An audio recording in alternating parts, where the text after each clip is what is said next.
That's a nice little house you got there. The dark brown one. Testing 1, 2, 3. Testing 1, 2, 3.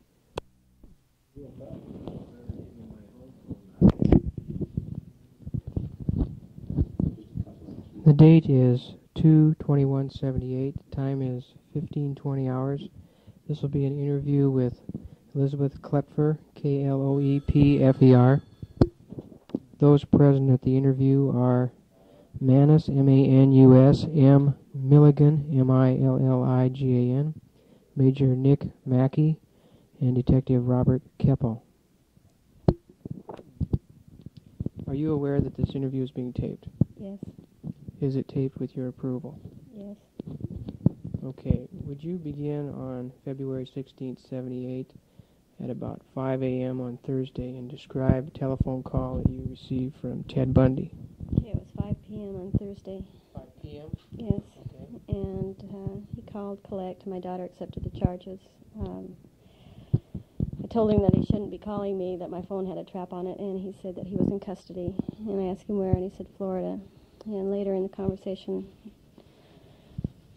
he said, he repeated over and over again that this was really going to be bad when it broke, that it was not going to break until tomorrow morning and be in the press, but it was going to be really ugly. And I asked him if he was referring to the murders of some sorority girls in Florida, and he said that he wouldn't talk about it, and I told him that I had asked an FBI agent about those murders up here because I was concerned about them, and he didn't want to talk about it. And later in the conversation, he told me that he wished that we could sit down and talk about things without anyone listening, about why he was the way he is. And I said, are you telling me that you're sick? And he said he was really defensive, and he told me to back off, and that what he was referring to was how come he had hurt me so many times. Did you ask him any specific questions? I asked him how I was taken into custody. Did he answer you? Not that night. He did the next night. Okay. We talked for about an hour on Thursday, and then he was going to hang up and call his mother and call back. And when he called back, we didn't accept charges. And then we took the phone off the hook. Then the next, Saturday morning at 2, he called again, collect. And he said that he wanted to talk about what we'd been talking about in the first phone call. And I said, you mean about being sick? And he said, yes. And he said that he was going to try to clear things up in a way that he could be back in Washington close to his family. That I can't remember exactly how he got into talking about the crimes. He told me that he was sick and that he was consumed by something that he didn't understand, and that he just couldn't contain it. I asked him, go ahead. Did he mention why he couldn't contain it? Well, he said that he tried. He said that it took so much of his time, that's why he wasn't doing well in law school, and that he couldn't seem to get his act together is because he spent so much time trying to maintain a normal life, and he just couldn't do it. He said that he was preoccupied with his force. He told me that I asked him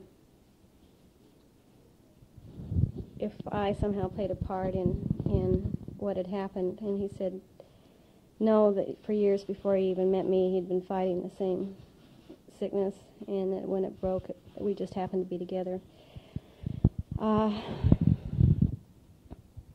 He mentioned an incident about following a sorority girl. He didn't do anything that night, but he just told me that's how it was, that he was out late at night and he would follow people like that. But that he'd try not to, but he just did it anyway. Did he mention anything to do with sorority girls at the University of Washington? Well, this incident did take place on campus, where he just followed this girl. He didn't talk about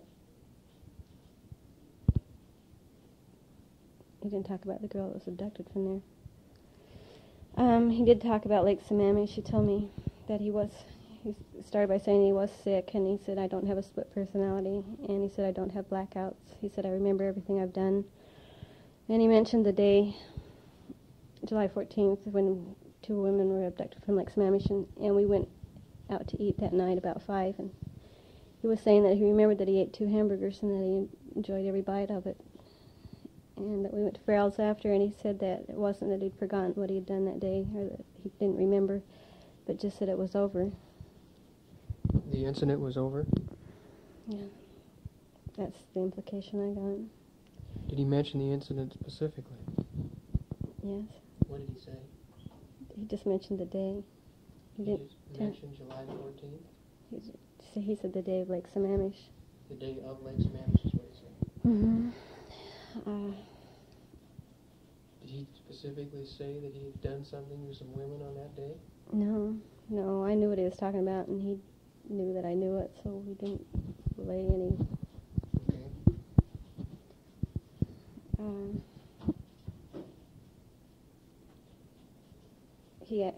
He said he would answer any questions he could, and I asked him about the night that Brenda Ball disappeared, because he'd been with me and my family, and he left early in the evening, and then the next day was late to my daughter's baptism, and I asked him if that's where he'd been. And he mumbled something, and I couldn't understand the answer, and then he said, it's pretty scary, isn't it? And I said, yes. I asked him if he'd ever tried to kill me, and he told me at one incident that he did. What was that? I used to sleep on a hide-a-bed by the fireplace in the living room, and he closed the damper. I was drunk that night, and he closed the damper, and he put towels under the door, and then he left. And he told me that he'd been really trying hard to control this sickness, and that he'd been staying off the streets and trying to be normal, and that it just happened that I was there when he felt it coming on, and that he wanted to kill me that night. What steps did he take to either attempt to kill you or not to kill you? Well, he just was going to let me die of smoke inhalation, I guess. He did tell me, I woke up briefly, and he said, I'm going to go home and get my fan. The fireplace is backed up. And he left, and he didn't come back. Do you recall what night that was, period of time? I think it was in the fall of 73. Fall of 73. I think so. Did he mention the specific time that he coordinate with you, the time of your meeting to any of this starting, or had it started prior to meeting him? Well, I asked him, I told him that the police were talking about murders that had happened since 1969, and I said, that's the year that we met each other. And I asked him what I had to do with this whole thing, and he said nothing, that he had been trying to control it for years, and that we just happened to be together when it got the best of him. I told him when we were talking about the year 1969 being the starting date, he said that the police were years off. And he talked about, I believe he said that during 71, 72, and 73, it was taking up more and more of his time that he should have been using for other things. He told me it wasn't me, that it was him that was sick. It wasn't anything I'd done. I asked him, I mentioned that there was a phone call that he made to me from Salt Lake City when a woman down there was abducted, and it was late at night, and I've always thought, well, he couldn't be out abducting women, because I'd talked to him on the phone that night, and I asked him if he didn't sometimes call me or come over to touch base with reality after he'd done some of these things, and he said that's a pretty good guess.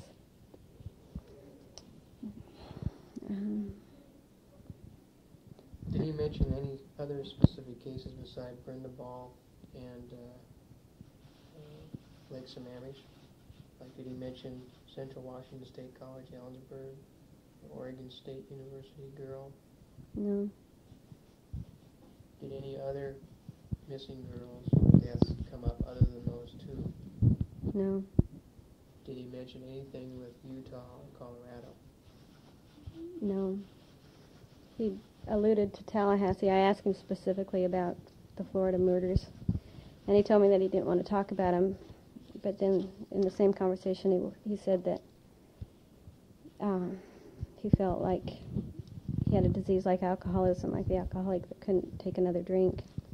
And he felt like, he told me there was just something he couldn't be around, and he knew it now. And I asked him what that was, and he said, please don't make me say it.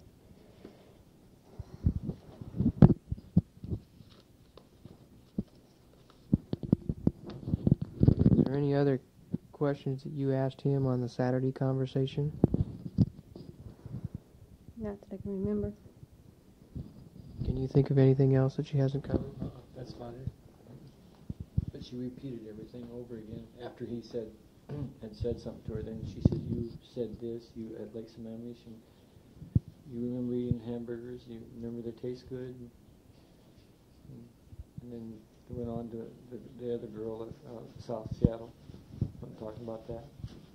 Did he mention at all anything like, I recall you saying before that he had changed either a ski rack or a bicycle rack from his car to your car. Did he mention anything about that? No. And he really didn't say anything specific, like mention any names of girls. You were the one that mentioned the names, Mm-hmm. right? Like That's Brenda right. Ball. He just brought up Lake Sammamish, right? Mm-hmm. Can you think of anything else that she's covered before? This interview will be ended at 15:33 hours.